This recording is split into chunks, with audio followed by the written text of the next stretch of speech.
Hello दोस्तों, स्वागत है आपका हमारे यूट्यूब चैनल परीक्षा पूर्व यूपी 20 पर। और नंबर सिस्टम की आज सेकंड वीडियो है जिसमें हमारा टॉपिक है गुणनखंड। देखो फैक्टराइजेशन में इसमें क्वेश्चन आते हैं जिसमें इसमें 6 टोटल क्वेश्चन 6 हैं।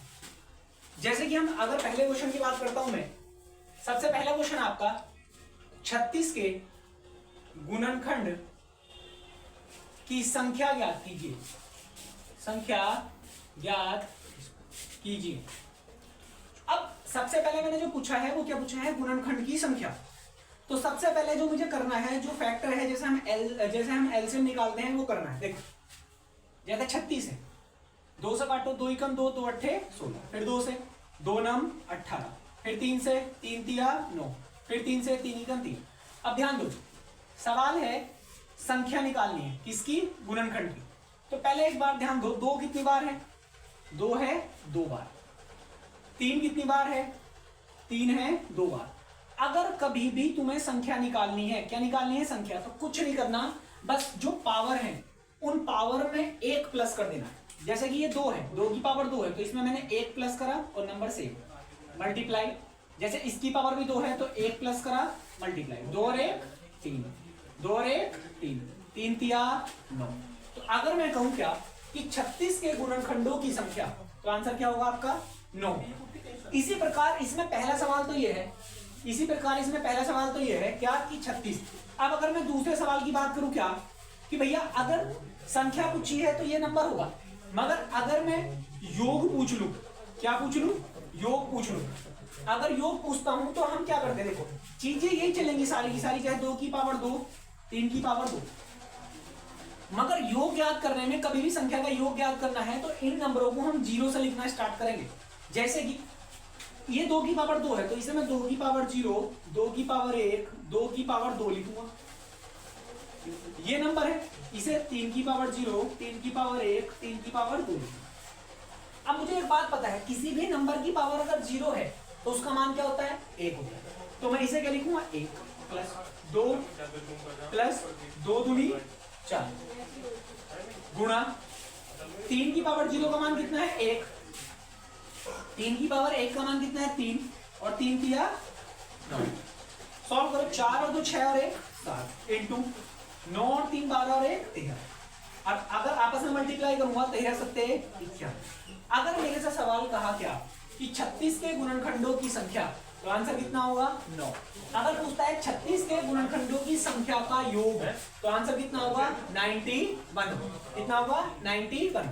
तो ये पहला सवाल था 36 के गुणनखंड। ये जो सवाल आया है हमारा, ये जो सवाल आया है ये हमारा लेखपाल में सवाल आया था एक बार, इसके तर्क पे सवाल आया था। उसमें जब 36 के लिए क्या दे रखा था, 18 दे रखा। ऐसे और सवाल देखते हैं हम, 1 मिनट। अब दूसरा सवाल है, अभी तक उस सवाल में हमारे गुणनखंडों की संख्या और उनका योग था। अब यहाँ क्या है, 300 के सम गुणनखंडों की संख्या तथा उनका योग ज्ञात कीजिए। अब जो निकालने हैं सम गुणनखंड निकालने हैं, काम वही होगा। पहले 300 काटो, 2 एकम 2, 2 पंजे 10 0, 2 सत्ते 14, 2 पंजे 10, 3 दूनी 6, 3 पंजे 15, 5 पंजे 25, 5 एकम 5। अब इसे आगे लेकर चलो। देखो अगर पहला कोई चीज करेंगे हम, निकालनी है संख्या, मगर संख्या कैसे निकालनी है आपका, सम गुणनखंड। सम गुणनखंड की संख्या, ध्यान दो, 2 कितनी बार है, 2 बार। 3 कितनी बार है, 1 बार। 5 कितनी बार है, 2 बार।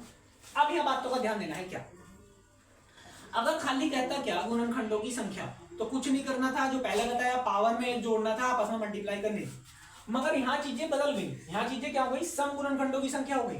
तो कभी भी अगर सम गुणनखंडों की संख्या है तो जो हमारा सम नंबर है उसकी पावर में हम 1 प्लस नहीं करेंगे। जैसे कि हमारा यहाँ 2 है, 3 है, 5 है, इसमें सम नंबर क्या है 2। तो जो इसकी पावर है वो पावर हम सेम का सेम लिखेंगे, उसमें हम +1 नहीं करेंगे। और जो बची चीजें हैं, जैसे जो विषम है इसकी पावर 1 है तो इसमें हम करेंगे 1 प्लस। जैसे ये इसकी पावर क्या है 2, इसमें भी क्या करेंगे 1 प्लस। अब आगे 2 1 और 1 2, 2 और 1 3। तो अगर मैं यहां मल्टीप्लाई कराऊं, 3 दूनी 6, 6 दूनी 12।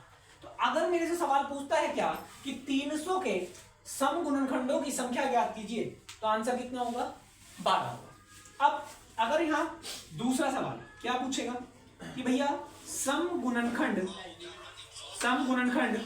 की संख्या का योग ज्ञात कीजिए, योग ज्ञात कीजिए। अब योग ज्ञात करने का चीजें वही चलेंगी क्या, जो हमारा पेयर है पहले लिख लेंगे, 2 की पावर 2, 3 की पावर 1, 5 की पावर 2। मगर हमें अगर योग ज्ञात करना है तो अब सम संख्या का योग ज्ञात करना है। तो सम संख्या का योग ज्ञात करने के लिए अब जो सम नंबर है, अगर हमारा सम संख्या ना दे रखी होती तो मैं हर चीजों को 0 से लिखना स्टार्ट करता। मगर सम संख्या है तो इसे हम कहां से लिखना स्टार्ट करेंगे, जो हमारा सम नंबर है उसके ऊपर हम 0 नहीं लेंगे। जैसे 2 की पावर 2 है तो इसे क्या लूंगा मैं, 2 की पावर 0 नहीं लेने का, यहां से कहां से 2 की पावर 1, 2 की पावर 2, और जो विषम है उन्हें 0 से लेना स्टार्ट करेंगे। 3 की पावर 0, 3 की पावर 1, फिर ये चीज है 5 की पावर 0, 5 की पावर 1, 5 की पावर 2। कर लो सॉल्व भैया। 2 की पावर 1 2, 2 दूनी 4, इंटू 3 की पावर 0 का मान 1, 3 एकम 3, इंटू 5 की पावर 0 का मान 1, 5 एकम 5, 5 पंजे 25। बनाओ, 4 और 2 6, 3 और 1 4, 25, 5 30 और 1 कितना 31। आपस में मल्टीप्लाई कर लो, 24 इंटू 31। तो अगर आपस में अगर मल्टीप्लाई करके लिखोगे तो 24 एकम 24, हासिल कितने 2, 24 दिया 72, 72 और 2 74, आंसर कितना बना 744। तो मैंने 2 सवाल कराए। पहला सवाल क्या था, गुणनखंडों की संख्या और उनका योग, तो उसमें सिंपल था कि पावर में 1 प्लस करना था। मगर यहां सवाल चेंज है, सम 300 के सम गुणनखंडों की संख्या और उनका योग। तो यहां चीजें क्या है कि हमने जो सम नंबर है उन सम नंबर में हमें ये चीजें जो है हमें +1 नहीं करना। ऐसे इनका योग है तो जो सम संख्या है उन्हें हम 0 से नहीं लिखेंगे और सब कुछ 0 से लिखेंगे। तो हमने 2 सवाल कराए। अब सवाल नंबर देखते हैं कौन सा, तीसरा। 1 मिनट, अब आगे सवाल देखते हैं। अभी तक मैंने कुल गुणनखंडों की संख्या, उनका योग,